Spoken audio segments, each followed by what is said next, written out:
This channel does not promote any violent, harmful, or illegal activities. All content provided by this channel is meant for an educational purpose only. অন্যদিকে বিতর্কের মাঝে মুস্তাফিজুর রহমানকে সরিয়ে দেওয়ার সিদ্ধান্ত নিল কেকেআর। আজই বাংলাদেশি বোলার মুস্তাফিজুর রহমানকে সরানোর নির্দেশ আসে বিসিসিআইয়ের তরফ থেকে। দেশজোড়া এই বিতর্কের মধ্যে কেকেআরকে চিঠি দেন বিসিসিআই সচিব। চলতি বছরই বাংলাদেশ সফরে যাওয়ার কথা ভারতীয় দলের। বাংলাদেশ সফর নিয়েও এক্ষেত্রে একটা কড়া অবস্থান নিতে পারে বোর্ড, এমনটাই পরিস্থিতি বলছে। আমার সহকর্মী কৌস্তব এই মুহূর্তে রয়েছেন আমার সঙ্গে। কৌস্তব, অবশেষে সিদ্ধান্ত নিতেই হলো, তার কারণ পরিস্থিতির কারণেই হয়তো সিদ্ধান্ত। এই মুহূর্তে আগামী যে বাংলাদেশ সফর আছে সে বাংলাদেশ সফর নিয়েও কড়া অবস্থান নিতে পারে বোর্ড। এখনো পর্যন্ত পরিস্থিতির জল সেদিকেই গড়াচ্ছে, কি মনে হয়? একদমই, দেখো এবছর গত বছর যে জুলাইয়ে সিদ্ধান্ত নিয়েছিল ভারতীয় ক্রিকেট বোর্ড এবং বাংলাদেশ ক্রিকেট বোর্ড দুজনেই একটা মিউচুয়াল এগ্রিমেন্টে উপস্থাপিত হয় যে গত বছর যে সফরটা অনুষ্ঠিত হওয়ার কথা ছিল সেটাকে পোস্টপন করে দেওয়া হয়, অর্থাৎ স্থগিত হয়ে যায় সেই সফরটা। এবং তারপরে গতকালই আমরা দেখি যে বাংলাদেশ ক্রিকেট বোর্ড ঘোষণা করে যে এবছর সেপ্টেম্বরে ভারতীয় দল সেখানে খেলতে যাবে এবং তার সূচি ঘোষণা হয়। কিন্তু এখন যে এরকম পরিস্থিতি চলছে তাতে হয়তো আগামী দিনে বাংলাদেশ সফর নিয়েও কিন্তু একটা বড়সড় একটা অনিশ্চয়তা তৈরি হয়েছে যে আদৌ কি বাংলাদেশে ভারতীয় ক্রিকেট দল খেলতে যাবে। যদিও সময় অনেকটা দেরি রয়েছে, কিন্তু তার আগে কিন্তু বাংলাদেশ ক্রিকেট দলের এই দেশে ক্রিকেট বিশ্বকাপ খেলতে আসার কথা, যেখানে ইডেনে 3টে টি-20 বিশ্বকাপের ম্যাচ রয়েছে। ফলে দুদেশের যে ক্রিকেটীয় সম্পর্ক, সেই দুদেশের ক্রিকেটীয় সম্পর্ক হয়তো নতুন সমীকরণের ইঙ্গিত দিচ্ছে। এবং ভারতীয় ক্রিকেট বোর্ড যে স্টান্সটা নিয়েছে, অর্থাৎ এতদিন পর্যন্ত আমরা দেখেছিলাম যে পাকিস্তানের ক্রিকেটারদের নিষেধাজ্ঞা জারি করা হয়েছে ভারতের মাটিতে খেলার ব্যাপারে। ধন্যবাদ। Which is going on all across. BCCI has instructed the franchisee KKR to release one of their player, Mustafizur Rahman of Bangladesh, from their squad.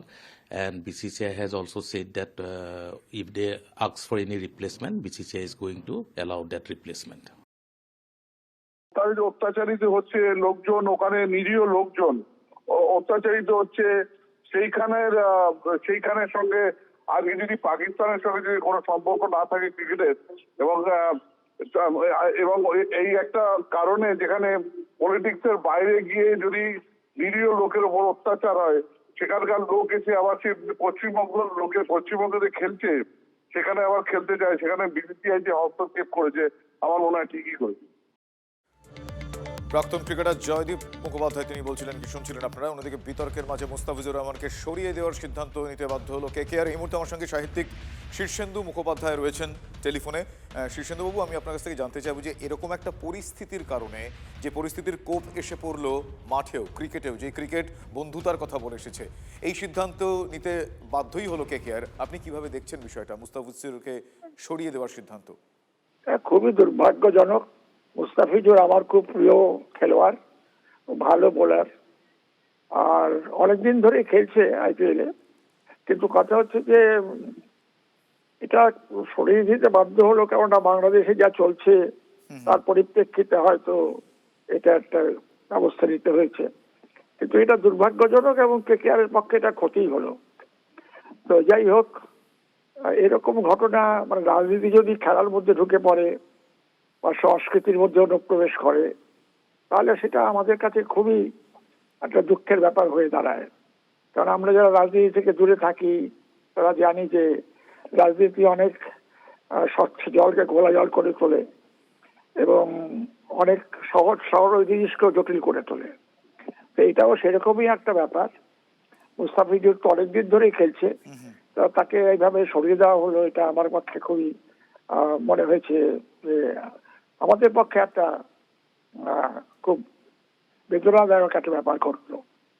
শ্লীলতাহানির অভিযোগে গ্রেফতার বিজেপির পঞ্চায়েত সদস্য। মুর্শিদাবাদের ফারাক্কার হাজারপুরের ঘটনা এটি। নয়নসুখ পঞ্চায়েতের সদস্য, যার নাম দীপঙ্কর দাস, তিনি ধৃত। গোটা ঘটনার তদন্ত শুরু করেছে ফরাক্কা থানার পুলিশ।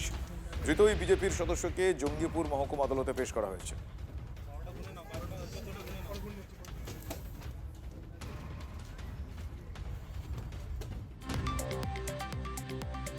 জীবিত হয়েও কমিশনের খাতায় মৃত। মেটিয়াব্রুজ সংলগ্ন এলাকায় একাধিক জীবিত ভূত ভোটার। শুক্রবার বারুইপুরে সভার র্যাম্পে ভূত ভোটার হাঁটিয়ে কমিশনকে আক্রমণ শানিয়েছিলেন অভিষেক বন্দ্যোপাধ্যায়। গতকাল ওই র্যাম্প হাঁটা ভূত ভোটার হলেন মনিরুল মোল্লা। মেটিয়াব্রুজ মোল্লাপাড়ার বাসিন্দা মনিরুলের পরিবারের আরও 2 সদস্য জীবিত হয়েও তাদের নাম মৃতের তালিকায় রয়েছে। নাম মফিজুল ইসলাম মোল্লা এবং রশিদা বিবি। এসআইআর এ ফর্ম ফিল আপ করা সত্ত্বেও তাদের নাম মৃতের তালিকায় আসায় চিন্তিত পরিবারের লোকজন। তালিকা সঠিকভাবে নাম নথিভুক্ত করার দাবি জানিয়েছেন তারা। আদৌ নাম উঠবে কিনা, ভোট দিতে পারবেন কিনা চিন্তায় মনিরুলের পরিবার। জেনারেল মৃত আমাদের পাড়ারও আরো আছে, তাদেরও মৃত ঘোষণা করেছে। কি বলবেন এরকম একটা? কি বলবো বলুন, ওনারাই যদি এরকম করে, জীবিত না কাজ করে যদি মৃত ঘোষণা করে দেয়, কি বলার আছে? কবে জানতে পারলাম? ওই যখন ওই মনে করো সবাই বললো, এখন ওই জানতে পারলাম। যদি মারা গেছে, হ্যাঁ, কি বলবেন? কি বলবে, এ তো দুঃখ তো, জ্যান্ত মানুষকে মারা গেল। বারুইপুরে অভিষেকের র্যাম্পে হেঁটেছিলেন কাকদ্বীপের বাসিন্দা হরেকৃষ্ণ গিরি। জীবিত হয়ে ভোটার তালিকায় তিনি মৃত। ভোটাধিকার নিয়ে এখনও অনিশ্চয়তা কাটেনি। নিয়ম মেনে তিনি 6 নম্বর ফর্ম ফিল আপ করে নতুন করে ভোটার তালিকায় নাম তোলার আবেদনও জানিয়েছেন। তবে চূড়ান্ত ভোটার তালিকায় তার নাম থাকবে কিনা এটা নিয়ে তার সংশয় এখনও কাটেনি। পেশায় কাগজে যে ফর্ম দিয়েছিল সেই ফর্ম পূরণ করে জমা দিয়েছিলাম। তাতে নতুন করে আবার যে ভোটার লিস্ট এসেছে, ভোটার লিস্টে আমার নাম নেই, খসড়া তালিকায় মৃত বলে ঘোষণা করা হয়েছে। আমার তো নতুন করে নাম লিস্ট আসলে আমি তো আতঙ্কে থাকবো। আমি চাইছি না আমার নতুন করে আবার যেন ভোটার লিস্টে নাম আসে, আমি জীবিত হই।